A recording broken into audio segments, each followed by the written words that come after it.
Welcome to another unboxing video from theplayersaid.com.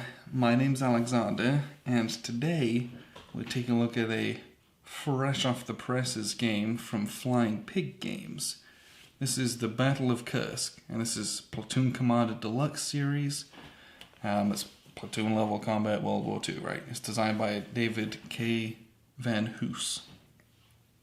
We do have the Tanks in the Mud expansion pack for this, which we'll get to in a second. This has a whole lot of extras on top of that, so we'll get to this here in just a second. Well, let's look at the main base game. Outside of the iconic artwork, this is just a cool box to have. This is a big, at least 3-inch box. Got a cool T-34 on the side. A little German trooper on the side. Panzer IV.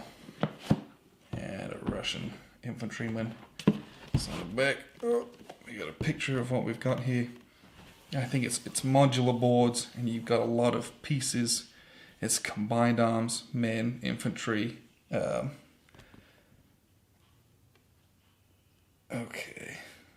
Yes. So let's flip this over. And we'll open it up. Okay. First thing we have, strategy guide. So this is, that's interesting. Okay, that's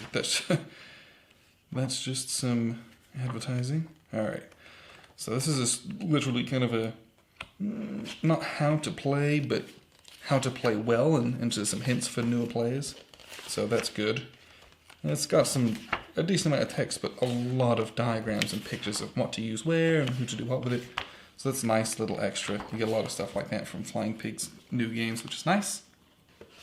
Alright. We have a lot of stuff in here. So we start with some D4s, D6s, sorry. Okay. D10s, 6 of them. Uniform black dice. We like that. We do have here, this is the Kursk special dice. This is an extra item. These are D6s, so we've got red and grey. Ah, what's so special about those? Well, the one side has the little Flying Pig logo on it. It's black on grey for the Germans, and then the red one here, it's the little Flying Pig with the machine gun firing. So those are some extra dice.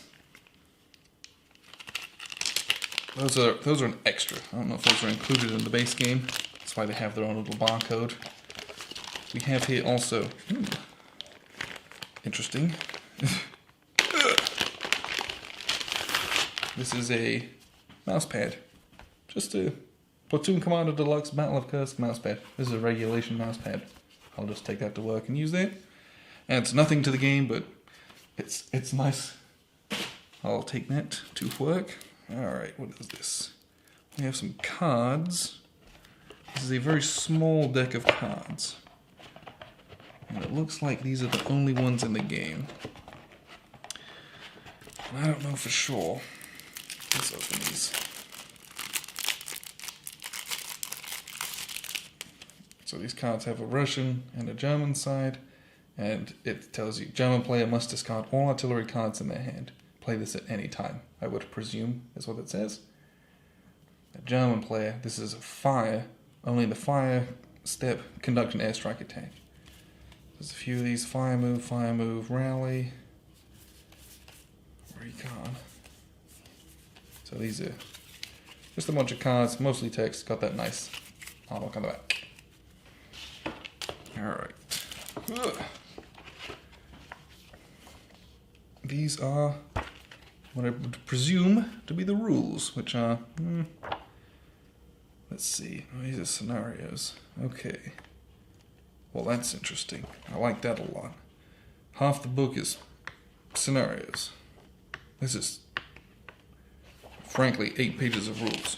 1, 2, 3, 4, 5, 6, 7, 8. Wow. I am all about that. A game that has 8 pages of rules, but this much stuff in it means quick to learn, tons to play with, which I really, really like. And in true Flying Pig style, the text, the font size is large comparatively to a lot of war games. So whilst it seems like a lot of text, it's actually not that dense. These are usually very digestible rules, which I like. A few diagrams for things like line of sight. Line of sight in these tactical or platoon games is always something you have to contend with.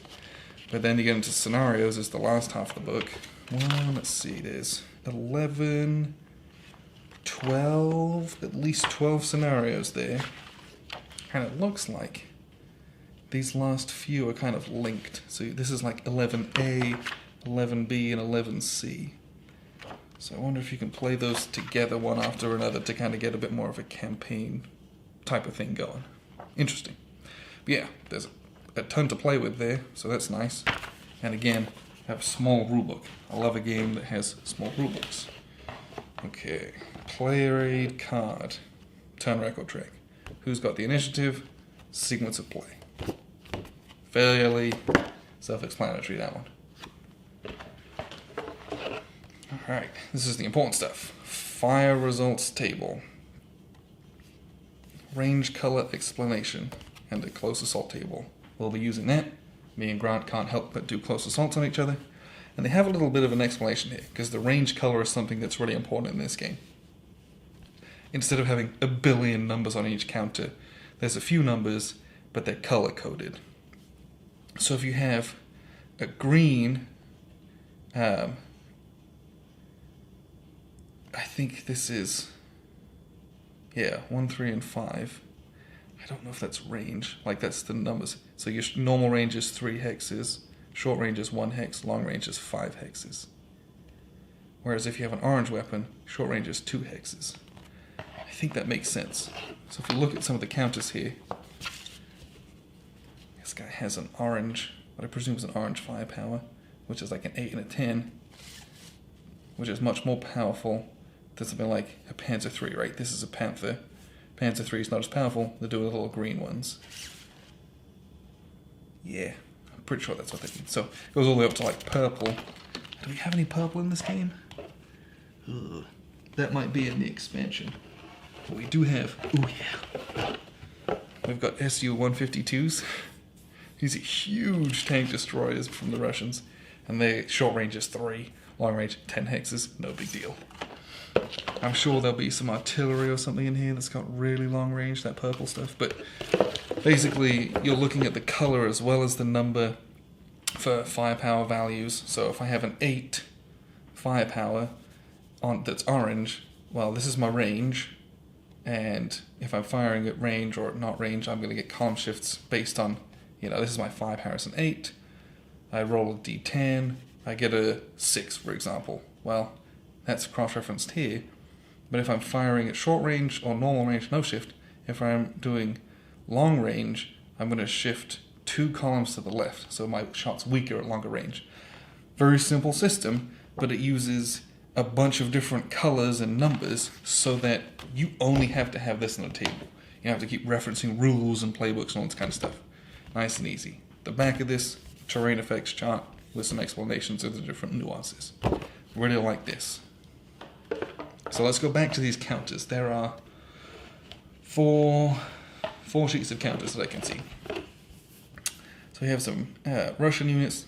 So we have Su-152s, some Lend-Lease Churchills over here, KV-1s. Do we have KV-2s? Those might be in the expansion.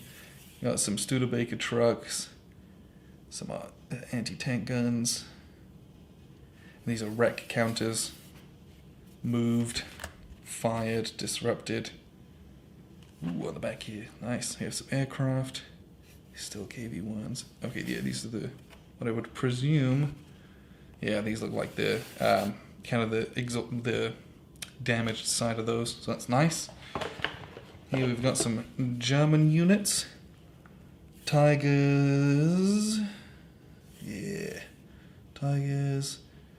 Ferdinand's. Amazing. Just one of the most ridiculous tanks of all time. Just so impractical. Big, huge gun on it. Really long range, but they break down so easily. Panthers. A lot of Panzer IVs. Panzer IIIs. T-34. These are Panzer 34s. Oh no, that's a captured T-34. These are captured T-34s. That's interesting. SDKs are 251s. These are going to be carrying your infantry. I presume you can mount infantry. Sturmpanzers, infantry units down here. Pioniere, Stukas. And these are great counters, right? These are pre-rounded, pre-punched, and these are big counters that you'd expect from those, from Flying Pig games. You've got guard infantry, submachine gun infantry, regular infantry, an absolute crap ton of T-34-76s, just an ungodly amount of those. Some T-70s over here. Just so many T-34s. Nice. And these are some more counters. We have more moved, disrupted on the side, disrupted, some flanked markers, presumably there's flanking bonuses. Wire, dug in. No idea what that is, but on the back, those are some fired and disrupted markers. And then we have here some pack anti-tank guns. These are like mortars, little re-roll markers, and some Opel Blitz trucks as well. So that's it, that's 4 sheets of counters, but again, they're huge, so it's not like a ton, which is nice. I'm not like going to be punching and storing and bagging an absolute ton of stuff. It's a manageable amount, even though it is kind of a daunting 4 counter sheets. And we have here the map boards. There's 2 of these. We'll just look at this one to start with. So this is 17 by 22, I believe. These hexes are huge, which I also am a big fan of when you have a lot of counters. This is a 1-inch counter in the middle of that hex. That is excellent to me. I like it when I've got space. I can see underneath the 1-inch counter. I'm not taking up the whole, region with it. It's very clear. There's no ambiguity about what is a hex and what isn't a hex. So I really like that. Which, tactical games where there's confusion about, oh, there's a tree in this one, is this a tree? This doesn't have that. So, thank goodness for that. Looks like you've got a big hill with multiple levels of terrain. Again, there's different colors, but there's also a white dotted line around here and here that delineates what's what. Probably some marsh, forest, maybe some cultivated fields or something like that. Little villages. This is map A and B. Again, these are geomorphic, so they can go any which way together. So there's any number of ways that you can play this, and all the scenarios use those to kind of the greatest effect possible, to kind of maximize how much you get out of that, which is very nice. So, let's take a quick look at the Tracks in the Mud expansion. This is kind of a 1.5-inch box, and it's just got more stuff. It says top secret. I presume that's what that says. Ugh. Alright, Tanks in the Mud scenarios. More scenarios, that's what we want to see. So this has 6 full-blown scenarios in it. And let's get to the units. That's what we're looking at. Alright, it's a single sheet of counters. And this is heavy tanks galore. Like, this is all the heavy tanks. So you have Yag Panthers, Yag Tigers, Tiger 2s. Do we have any? No, okay. So you got some small SDKs at 231s, your little scout cars. Marder 2. Wow, they included the mouse. Again, this is the most ridiculous tank of World War II, pretty much. So you got some American units. So there's a couple of American scenarios. You've got some big Shermans, some Pershings, some small half-tracks, couple of infantry units. Not a lot. And then for the Russians, you've got Su-100s, ISU-122s. Do they have KV-2s? I don't see any. But you've got T-34 85s. So these are the long barrel 85 millimeter guns instead of the T-34 72s. And you got IS-3 Joseph Stalins. These bad boys are just huge. So this is literally, it's just big tanks. That's what you're getting in this expansion. But one of the most important parts of this expansion is a third board. So this is an extra thing. And it's this is kind of like Battle of Kursk. This is all the tank stuff. So we have here huge forested areas, villages and roads, and that's it there. So between these three boards, you can play around with this a lot and make a lot of different scenarios. And I think altogether with this and the expansion, you've got, I want to say there was 18 scenarios with it. But it'd be very easy to just kind of use similar type of unit setup and throw things together and do your own stuff as well. So that was the Battle of Kursk, which is Platoon Commander Deluxe, and the Tanks in the Mud expansion. So I'll get these back here for you. There's a ton of stuff to look forward to. I actually really like Platoon level games. The other one that we've played a lot at is the Nations of War series from Lock and Load. I feel like Platoon level games are just great. And you saw that from that really small rulebook, because it streamlines all the nitty gritty of tactical games, but gives you a very similar feel. You're still moving units. A unit can move once, it's going to get exhausted. There's different states that it can be in.